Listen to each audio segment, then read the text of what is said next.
Salam alaikum, merci de me rejoindre pour cette nouvelle vidéo. Aujourd'hui nous allons corriger un exercice qui concerne toujours le mouvement d'un projectile dans un champ de pesanteur uniforme. Donc cet exercice est extrait de l'examen national 2015, option physique. Comme d'habitude, commençons par lire l'énoncé. Donc nous avons un circuit dans le terrain de golf qui est constitué de trois parties.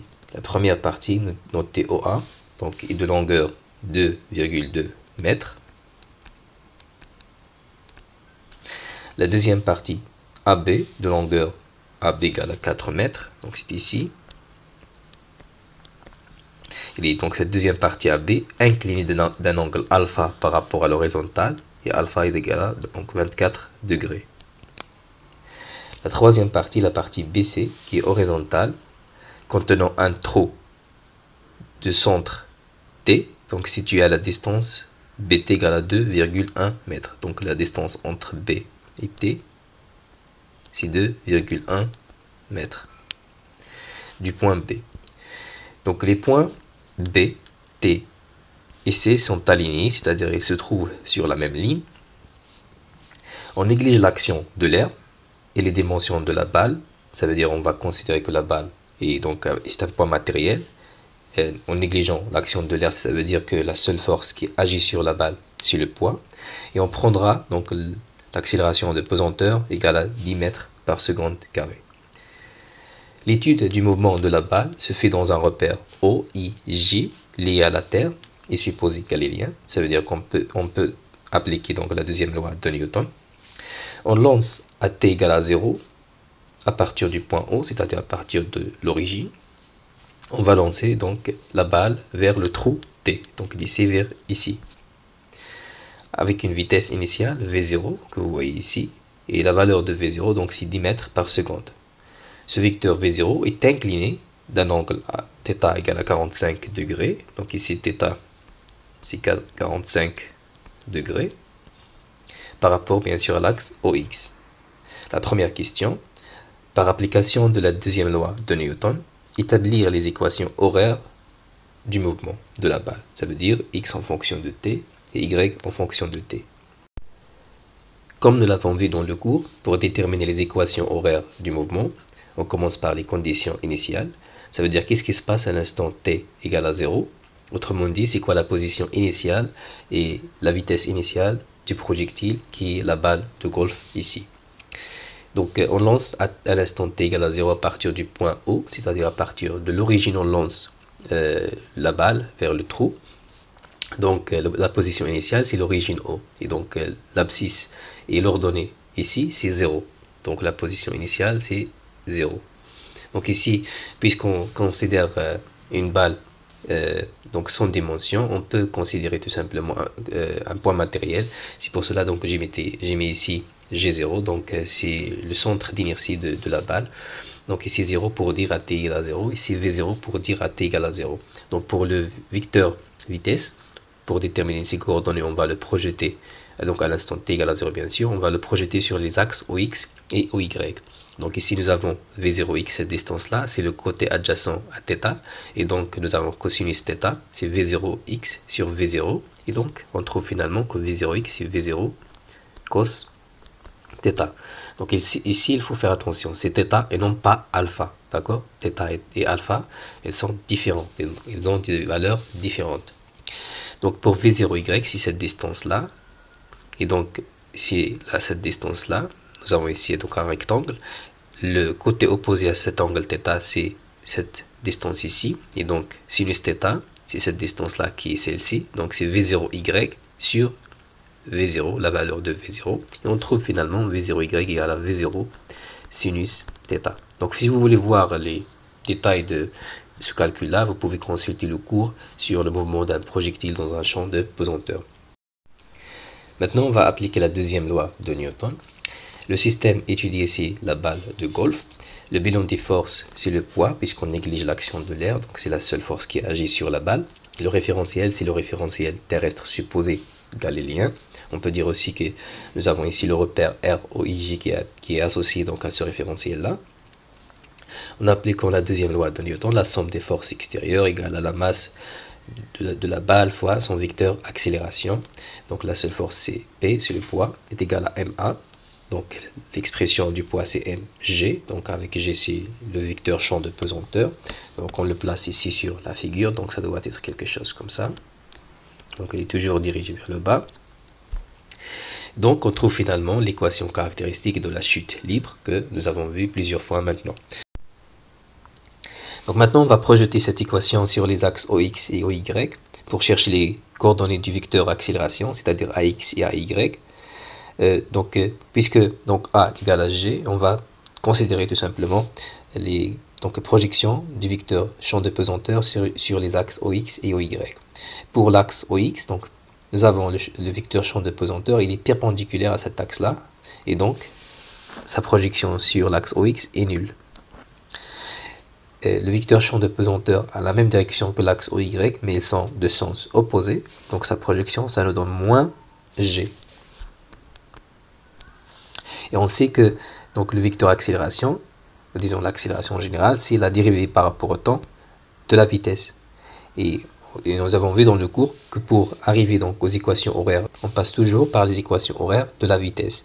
Donc pour cela, on va tout simplement intégrer ces deux équations-là. Donc on va chercher les primitives. Donc la primitive de dvx sur dt sur vx, la primitive de 0 c'est une constante. Et on a vu que donc, cette constante-là est déterminée par les conditions initiales. Donc, elle correspond ici à V0x, qui est V0 cos θ. Pour dvy sur dt, donc sa primitive est vy. La primitive de moins g, c'est moins gt, plus une constante qu'on détermine aussi à partir des conditions initiales. Et on a vu dans le cours qu'il correspond à V0y, qui est donc V0 sinus θ. Or, nous savons que donc, la vitesse, c'est la dérivée par rapport au temps de la position. Et donc, on va chercher encore une fois les primitives, c'est-à-dire on va intégrer ces équations-là en considérant donc les dérivées par rapport au temps de position. Donc, d de x sur dt, sa primitive, c'est x de t. La primitive de v0 cos θ, c'est v0 cos θ t, plus une constante qu'on détermine à partir des conditions initiales, et on a vu dans le cours aussi qu'elle correspond à x0 qui est 0. Pour y de t, donc nous avons la primitive de moins gt, c'est moins 1,5 gt carré. La primitive de v0 sinus θ, donc c'est v0 sinus θ fois t, plus une constante qu'on détermine à partir des conditions initiales, et nous avons vu aussi dans le cours qu'il correspond donc à y0, qui est donc dans ce cas 0. Donc voici finalement les équations horaires du mouvement demandées donc dans la première question de cet exercice. Pour la deuxième question, on déduire l'équation de la trajectoire de la balle. Donc on déduire, ça veut dire qu'on va utiliser donc la question précédente, les équations horaires du mouvement. Donc l'équation de la trajectoire, c'est tout simplement l'équation, donc c'est y en fonction de x, puisque la balle se déplace dans le plan OX, y. Donc ça veut dire que y varie en fonction de x. Donc c'est l'équation de la trajectoire qu'on cherche. Donc voici l'équation de y. Donc elle est en fonction de t, et x, donc elle est en fonction de t. Donc pour chercher y en fonction de x, il faut isoler t dans l'une de ces deux équations. Donc en général, on cherche l'équation la plus simple. Donc l'équation la plus simple, c'est celle-ci. Donc on va isoler t ici. Donc ça nous donne t est égal donc x sur v0 cosinus θ. Et on va remplacer donc l'expression de t dans l'équation de y. Donc ça nous donne y est égal à moins 1,5 g, donc t carré c'est x sur v0 cos θ carré, plus v0 sinus θ, donc t c'est x sur v0 cos θ. Donc on va simplifier cette équation là, donc on va distribuer le carré ici, donc ça nous donne moins g sur v0, donc 2 v0 carré cos carré θ, plus, donc on va simplifier ici par v0, donc nous avons sinus θ sur cos θ c'est tangente θ, x, donc voici l'équation de la trajectoire donc de la balle. Donc la question 3, déterminer la valeur de xs, l'abscisse du sommet de la trajectoire de la balle. Donc le sommet, c'est le point le plus haut que peut atteindre la balle, c'est-à-dire l'altitude maximale. Donc on vous demande de chercher son abscisse, c'est-à-dire ce point-là, xs. Donc il y a plusieurs manières pour répondre à cette question. La manière la plus simple consiste à faire la remarque que à ce point-là, le vecteur vitesse est horizontal.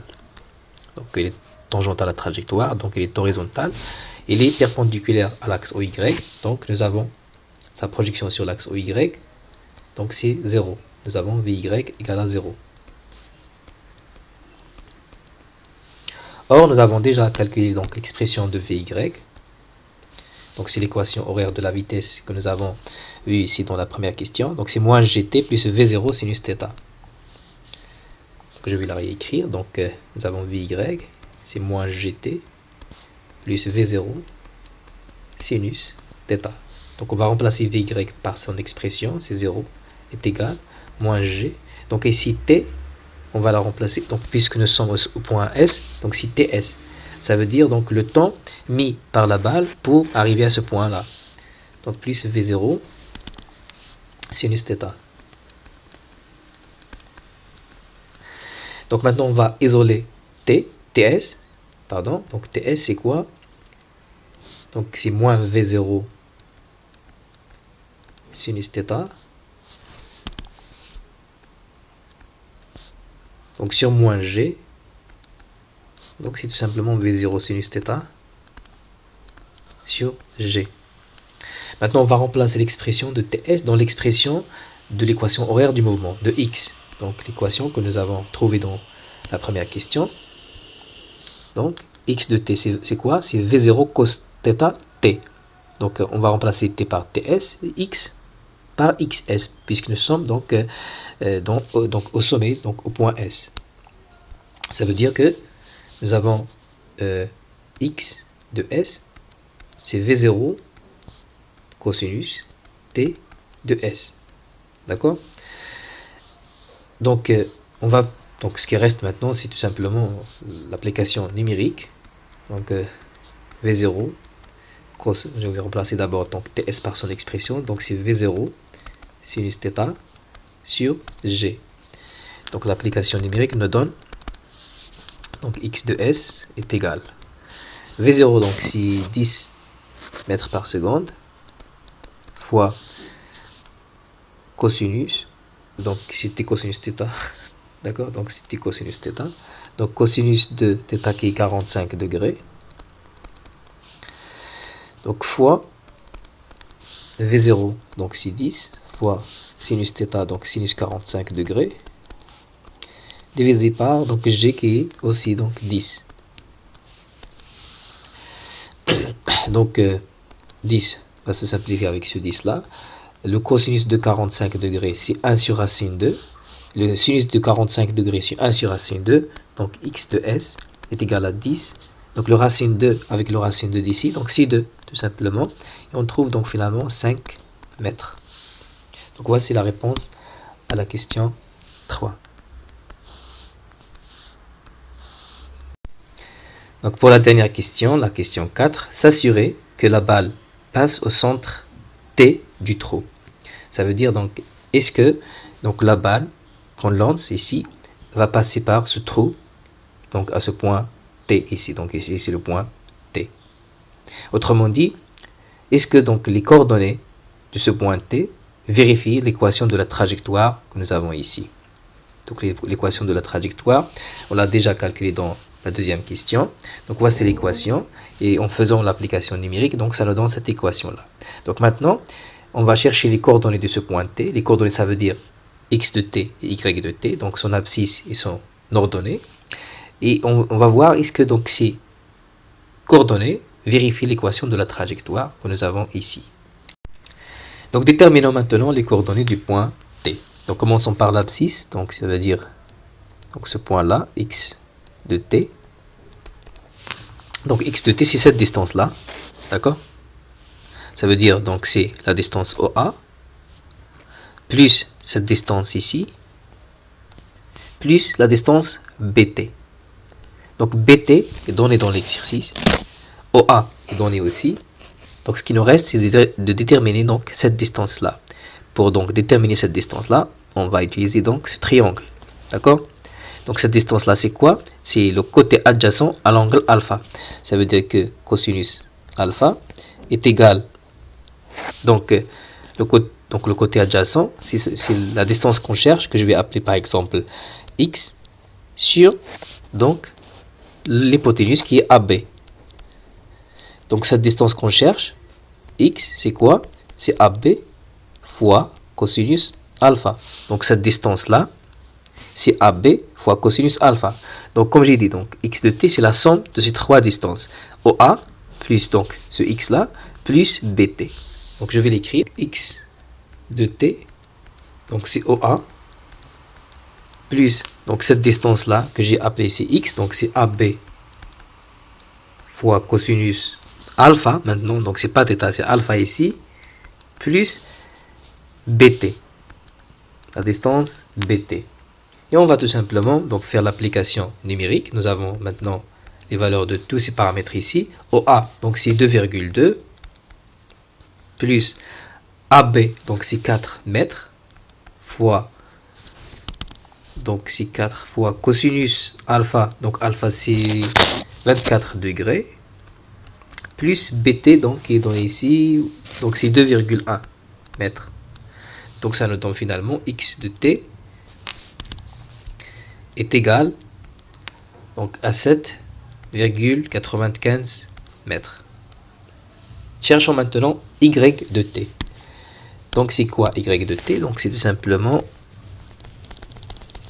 ce point-là, y de t. Donc c'est cette distance-là, d'accord?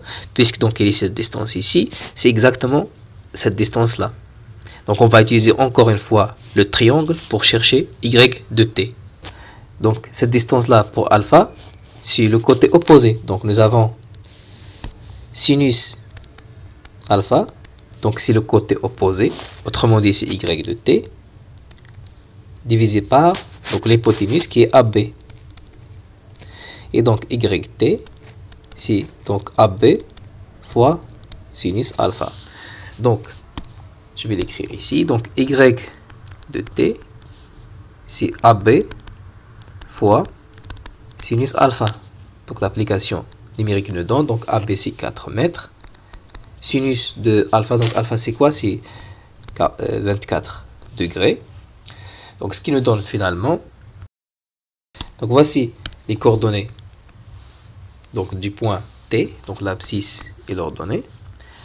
Maintenant pour vérifier ce que donc la balle passe au centre de T, ce qu'on va faire tout simplement, soit donc on remplace Y par cette valeur là, Y ici dans l'équation de la trajectoire par cette valeur là, et voir donc est-ce que donc X égale à 7,95, ou on remplace bien sûr X ici par cette valeur là, et voir donc qu'est-ce que Y égale à 1,63. Donc je vais remplacer par exemple X, donc nous avons Y égale donc 0,1 fois donc X c'est 7,95 au carré, plus donc 7,95.